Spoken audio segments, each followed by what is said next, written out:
Do you know what the Holy One can do with dust? Lest you think that we cannot have preaching series in the Episcopal Church, we return to this question and this theme again today. Do you know what the Holy One can do with dust?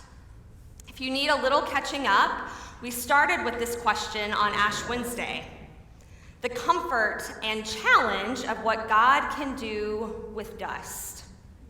After 2 years of pandemic and what feels like a Lenten season begun in 2020, from which we have not yet fully emerged, we need to know and be reminded of the promise of what God can do with dust. The creation of our world, our universe, and our very selves. There is comfort and promise in what God can do with dust. And there is also challenge there because God also needs us to partner with him in doing something with dust. Father Cal returned to this theme last week as we considered the beginning of Lent and Jesus' 40 days in the wilderness. Instead of thinking of the wilderness as a place of destitution which we must survive to get to Easter, Cal invited us to think of the wilderness also as a place of comfort and challenge, a place where the holy dust of who we are can come home to ourselves, home to the dust of creation which we inhabit, home to our Creator who has and is and will continue to do more than we can imagine with the dust. Do you know what the Holy One can do with dust? As we ponder this question today, we're going to bring our imaginations to that name, the Holy One. Do you know what the Holy One can do with dust? So I wonder, as the sun is streaming in the windows and the snow still covers the trees and the ground, I wonder what begins to dance in your mind when you think of the Holy One. Do you see words or an image? In our humanity, we are limited in how we can describe the Holy One. God, Father, Son, and Holy Spirit, Creator, Redeemer, and Sustainer. God is beyond description and also demands the full breadth and depth of our human vocabulary in word and image to describe, even dimly, something of who and what God is. Also not surprising, in our humanity, we have lots of opinions and feelings and, yes, disagreements about how we talk about and describe the Holy One. These range from the theological to the semantic, and I honestly feel that many of these debates can, if we allow them, become idols unto themselves. Kind of golden calves of righteousness. We are the people who describe God as X. We are not the people who relate to God as Y. The hubris of placing our own limits and boundaries, our human limits and boundaries around who the Holy One is. Having said that, it is also important to name that many have been hurt and excluded because historically, in the writings and prayers and liturgies of the church, the Holy One has been described in an exclusively masculine way. We can name that. We are naming it and still recognize that there is a masculine aspect and dimension to the Holy One. Our Father who art in heaven.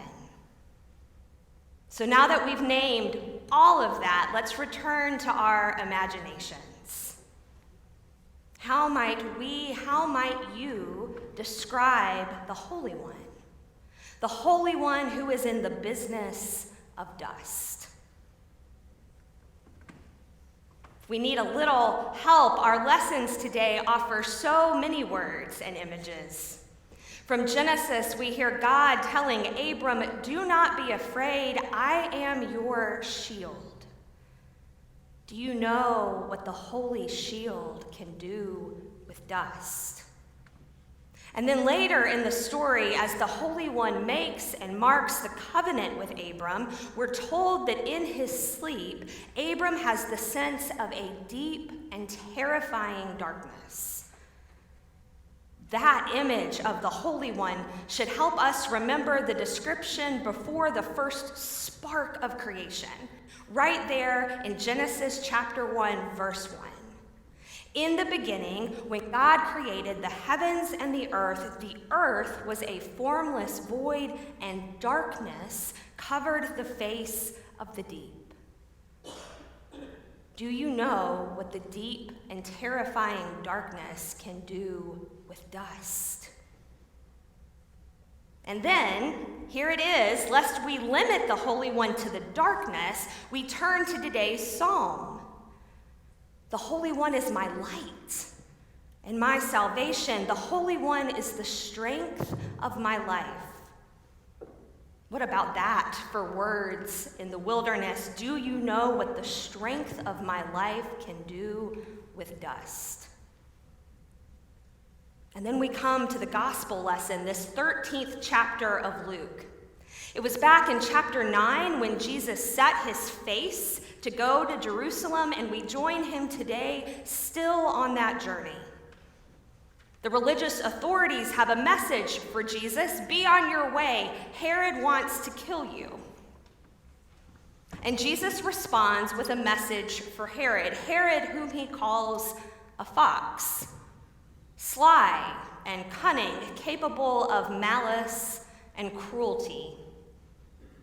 You fox, Jesus says, do you know what the mother hen can do with dust?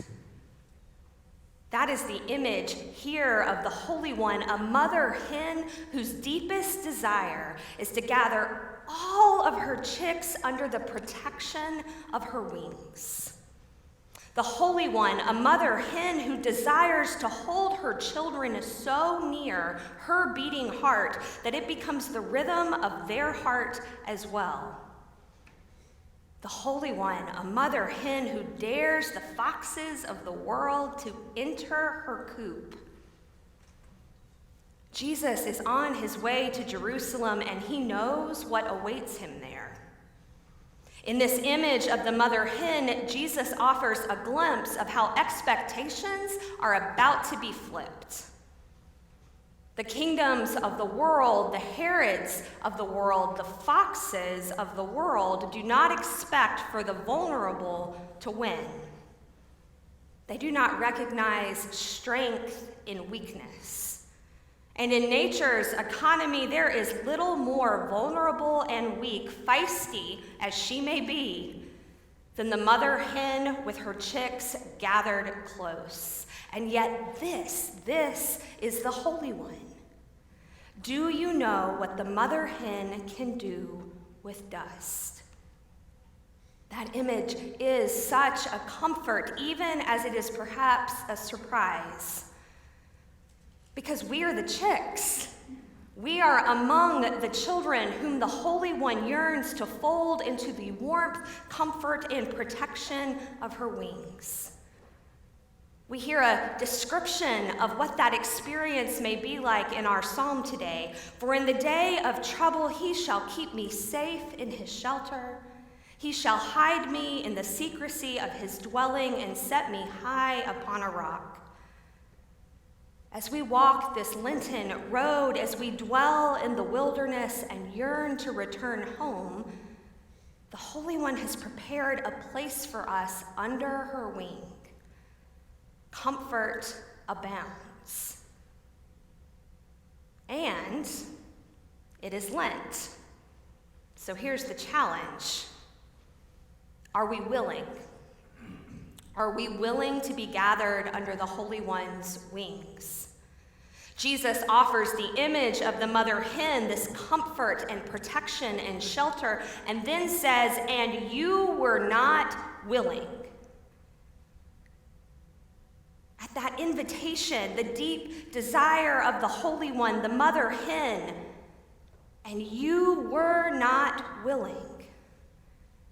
Jesus is speaking here of Jerusalem, but also us. Because we are Jerusalem. As we continue to journey with Jesus towards that city, we are that city. We are the ones that kill the prophets and stone those who are sent to them. It's us. We are not willing. We have grieved God, our mother. Maybe because we've gotten this far on our own. And really, what can a mother hen's wings offer us that we can't do for ourselves? Maybe because we're afraid. Because even if the mother hen does win in the end, it doesn't mean that the foxes of the world won't inflict some deep wounds before ultimate victory. It takes surrender to be comforted in the shelter of the wings. Are we willing? Comfort and challenge. God's children and beloved, do you know what the mother hen can do with dust?